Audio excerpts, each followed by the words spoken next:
Plenty Afraid from No Outspan by Deneys Reitz. Early in the year 1900, I was serving with the Republic forces in Natal. I took part in the siege of Ladysmith and in the Tugela battles, and when we were at last pushed back, we stood on the defensive on the Biggersbergen, licking our wounds.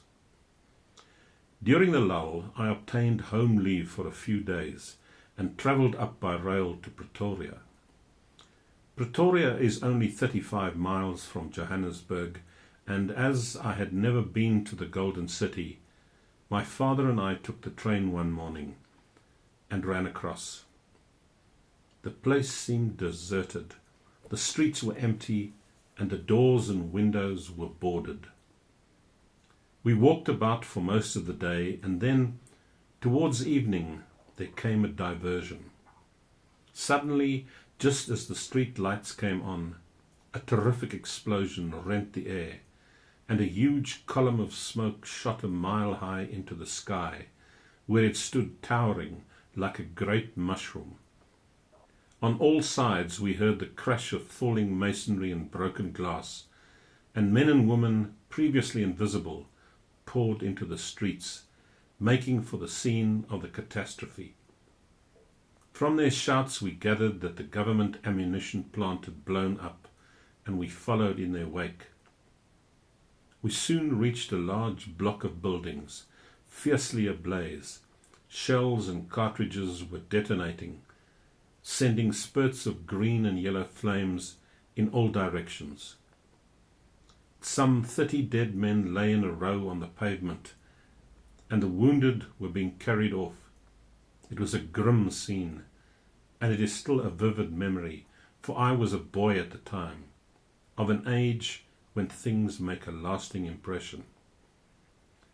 My father and I helped where we could, and late that night we returned to Pretoria. Next morning there was intense anger when an official bulletin was issued, stating that the disaster was the work of a British spy who, it was said, had connected a live wire from the municipal power station in such a manner that when the town lights were turned on, the factory was set off. Up through the intervening years, I had nursed a grievance over this, for I thought it a dastardly trick. Now I had fresh light shed on the subject. I had occasion to visit a town in the Eastern Transvaal on legal business, and here I met a man named Begbie. In the course of the conversation, he told me that in 1895 he had erected an iron foundry in Johannesburg, and that he had built it up into a flourishing concern.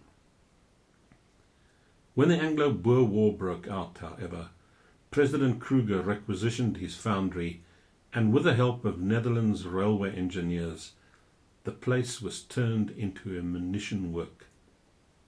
Begbie was allowed to remain in the Transvaal, but he was forbidden access to his property. However, he managed to get his Zulu servant, Tom, engaged as a boss boy, with instructions to report to his master from time to time as to the treatment the machinery and buildings were receiving. The Europeans employed in making munitions were mostly Italian artisans, many of whom had flocked to the Rand on the discovery of gold. A few days before the explosion, Tom had come to Begbie with a troubled look. "Boss," he had said, "old Tom, he's very much afraid. Ish.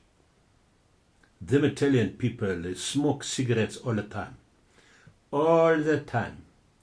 And they throw the stumpies all over the place. Boss, sometime soon everything is gonna go bang. I'm plenty afraid."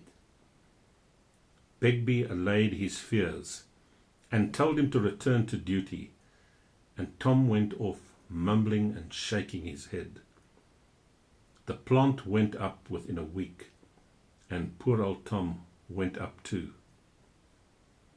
Begbie said he had not the slightest doubt that this is how the accident happened, and I believe his explanation is correct.